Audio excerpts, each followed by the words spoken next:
పేతురు. అంటే యోహాను వెళ్ళి ప్రభు రొమ్మున అనుకుని, ప్రభువా ఎవరతడు అన్నాడు. అప్పుడు ప్రభు అన్నాడు, నేను ఈ ముక్క ముంచి ఎవరికి ఇత్తునో అతడే అన్నాడు. అప్పుడు అందుకు యోధానే అల్లా అంటే ఆ క్షణం వరకు వాడు దిద్దుకోవటానికి అవకాశం ఇచ్చాడు. ఆయన చూడు ఎంత హృదయపూర్వకంగా వాడు పాపానికి తను అమ్ముకున్నాడో, డబ్బుని ఎంత ప్రేమించాడో. అప్పటికే మాట్లాడుకొని వచ్చాడు 30 వెండి నాణ్యాలకి. ఇంకేమన్నా ఇంకా చూడండి సార్, ఆయన అప్పచెబుతాను మీకు అంటే, అతన్ని మేము ఒక బానిస లెక్కలో చూస్తున్నాం. ఒక బానిస ఖరీదు 30 వెండి నాణ్యాలు. అంతకు మించి మేము ఒక్క నాణ్యం కూడా ఇవ్వం. యేసయ్య ఖరీదు, దాసుని ఖరీదు 30 వెండి నాణ్యాలు. సరేలే ఎంతో కొంత. ఎప్పుడు అప్పచెప్పాలి? నీతో పాటు మా సైనికులు వస్తారు, ఆయన ఎక్కడుంటాడో అదను చూసి మాకు సమాచారం ఇవ్వు. అది కూడా రహస్యంగా ఎందుకు పట్టుకోవాలనుకున్నారో తెలుసా? పబ్లిక్గా జనం ముందు పట్టుకొని పచ్చడయ్యేటట్టు తంతారు జనం.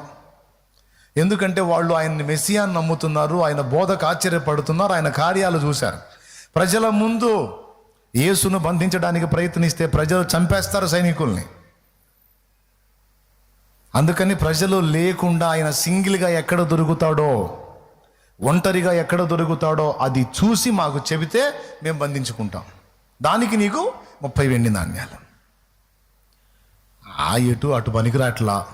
ఈ విధంగానన్నా మనకి డబ్బులు ఉపయోగపడతాయి. చూడండి, వాడు యేసుకి డబ్బుకి ముడిపెట్టాడు.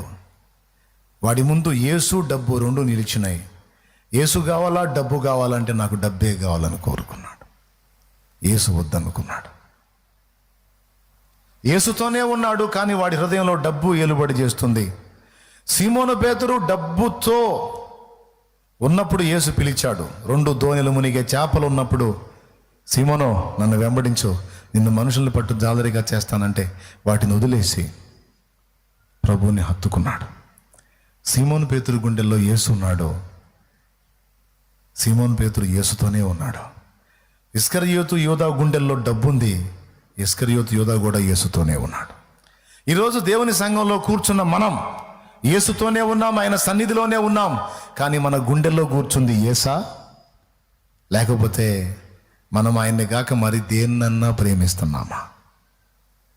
మనం పరిశీలించుకోవాలి. యేసు గాక మరి ఏదున్నా అది ఇస్కరియోతు యోధా హృదయం. యేసు తప్ప దేనికి స్థానము లేదు అంటే అది సీమోను హృదయం. నీవు తప్ప నాకు ఈ లోకంలో ఎవరున్నారయ్యా, నీకు తప్ప నాలో ఎవరికి చోటే లేదయ్యా, నీవు తప్ప నాకు ఈ లోకంలో ఎవరున్నారయ్యా, నీకు తప్ప నాలో ఎవరికి చోటే లేదయ్యా. దావీదు కుమారుడా నన్ను దాటిపోకయ్యా, నజరేతువాడ నన్ను విడిచిపోకయ్యా,